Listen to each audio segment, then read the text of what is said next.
तो इस वीडियो में अपन जानने वाले हैं कि इन्वेस्टिंग के बारे में। तो इन्वेस्टिंग बेसिकली दो तरीके से की जाती है। सबसे पहले आपको अपना पर्पस डिसाइड करना है कि आपको जो इन्वेस्टिंग आप जो कर रहे हो वो लॉन्ग टाइम के लिए कर रहे हो या फिर शॉर्ट टर्म के लिए आप कर रहे हो। अगर आपका डिसाइड हो जाता है कि आप जो इन्वेस्टिंग है बेसिकली आप लॉन्ग टाइम के लिए कर रहे हो, तो यहाँ पर बहुत सारे ऑप्शंस आते हैं आपके पास में।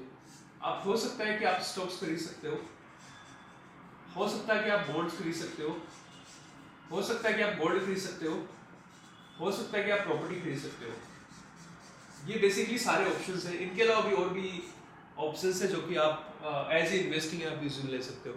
लेकिन अगर शॉर्ट टर्म के अंदर है तो आप शॉर्ट टर्म के अंदर प्रॉपर्टी आप नहीं खरीद सकते क्योंकि ये इजीली लिक्विडेट नहीं होती है।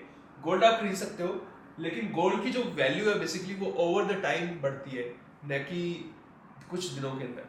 तो आपको बहुत ज़्यादा टाइम लगता है अगर आपको वैल्यू अगर अप्रिशिएट करानी हो आपको। तो गोल्ड और प्रॉपर्टी बेसिकली ये दो option basically short term investing के लिए है।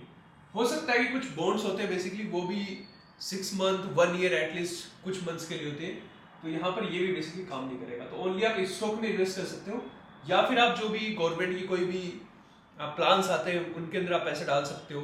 या फिर सबसे जो बेटर ऑप्शन है शॉर्ट टर्म इन्वेस्टिंग का, वो इन्वेस्टिंग नहीं है बट वो सेविंग है कि आप एफडी करा लिया आपने और इस टाइप से आपने अपना पैसा बचा लिया।